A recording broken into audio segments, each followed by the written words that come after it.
A number of groups closing at the lows of the day. Small cap selling off. The KRE, the regional banking ETF, closing at its lowest level of the year. And even the airlines are tumbling on higher oil prices. So was today's rally really not as awesome as it may have seemed, Guy? You know, the S&P closes within 0.5% of an all-time high. I think the all-time high in the S&P was 2940 or so. We're 16 handles or so away from that. Everything the president said is factually true, except the part about... We're not up 50%. Except we're up 40%. 46%, I think. 46. Yeah, it's close enough. Anyway, It's a big rally, whether it be 40 or 50%. Everything is awesome, Guy, when you're part of a team. So it's up 46%. The part about people dying with their 401ks, that's a bit of hyperbole. But let me say this. Everything's great. VIX is at 12. Doesn't seem a lot of fear out there. KRE, you mentioned, small bank ETF. This is the lowest levels we've seen since last October. The Russell's rolling over is a bit of a concern. Obviously, things that are going on in Europe concern me. But with the S&P, you know, who's to argue the fact that the S&P goes up seemingly every day? The internals aren't great, but the market structure seems to be intact. Well, you got to look at why they were rolling over. So if the Russell, what made the Russell outperform? Weaker dollar, or I should say stronger dollar, and trade. Right. Both of those are gone. So why wouldn't it roll over now? So everything is awesome. Why do small cap companies do worse in a bad trade environment? I thought these were local companies. These were small U.S. businesses that benefit. Yes. They're not subject to tariffs. They're not subject to all the bad trade environment. So if the trade environment gets better, you would think that they would do worse, because then money rushes into large cap that's more dependent. Didn't the trade environment get better today? And they were down 1.5%. Yes, the trade environment got better, so the small cap should be down.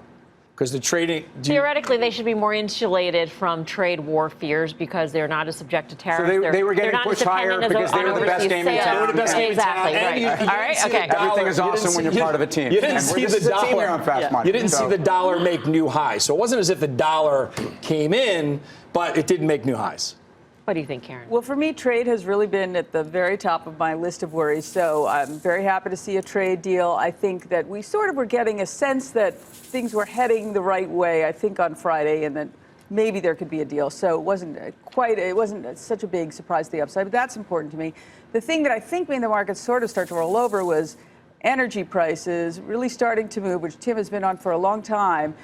And that starts to get into the inflation concern, right? So you saw TBT trade up, or the 10-year, for example, 308, now 307, 308. And then anything that was sensitive, airlines getting hurt, that's a little bit of concern for me. Wage pressure is there, too. All that, I think that bodes okay for the consumer. I think we have, very high employment. Wage pressure is good because they're going to be making more money. But it concerns me for some of the other things, the oil and inflation.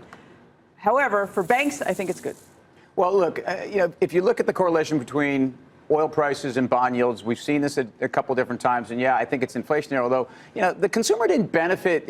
We have to look at this the same way reflexively. We weren't giving the consumer a lot of credit when oil's at $25. So I don't think that oil prices, which are up 20% since mid-August, which is extraordinary if you think about it, is something that's going to derail this economy. What's going to derail this economy is a trade deal with Canada is not a trade deal with China. And let's be clear about this. I mean, the U.S. caught China very flat-footed in terms of this trade deal. By the way, they were tightening credit at the same time. We've really put them on their heels. China has the ability, I think, to hold through this in many different ways, including they have the ability to have monetary policy stimulate their economy if they really need to. So I look at PMIs last night. European PMIs are down 9 of 10 months. They're basically where they were in 2016 before we got into this global reflation time. So if you want to be worried about the global economy, I think there's enough data out there to say not that it's about to fall into the abyss, but that, yes, I think if anything, the global economy should be bought on a relative basis. People want to move back into EM at this point because there's been such that stark outperformance. Not to say that it's going to come at the expense of the S&P, but maybe you'll just see some rotation. We haven't mentioned in this whole period of time, 5 minutes into the show, the Fed raising interest rates and whether or not that could be a big headwind, particularly when you're talking about rotating into emerging markets. At a time when interest rates are rising, that's not necessarily and they're doing what they should be doing. I think we all agree that the Fed should be raising, but I do think it's going to create a head. 6 months ago, 10-year trading above 3% was a huge burden for the market. Now, Karen brought it up. Otherwise, we wouldn't have been talking about it right now. I still think that's a concern. I'll say this. First day of the month, first day of a new quarter, with this trade deal in tow, I thought the S&P could have been up 35, 40 handles. Historically, we would have seen something like that. So to answer your original question, I don't think today's performance was all that great. With that said, how can you deny the fact that here we are effectively at all-time highs and everything? I just get the sense that this market, though, you could make an argument that that was the least popular third quarter, which was the best quarter we've had since 2013 in a massive bull market, and nobody paid attention to it. It was up 7.8%, and I know we don't look back on this show, but I think the same sentiment exists now. People are very uncomfortable with the dynamics, and including, I've made the point that I think maybe we are front-loading some of this growth right now because I don't think there's any chance that the trade stuff as it sits right now will not affect growth in the fourth quarter. So I like, valuation. And so we're sort of in a no man's land until probably 10, 12 days from now. Then we'll start to see some numbers.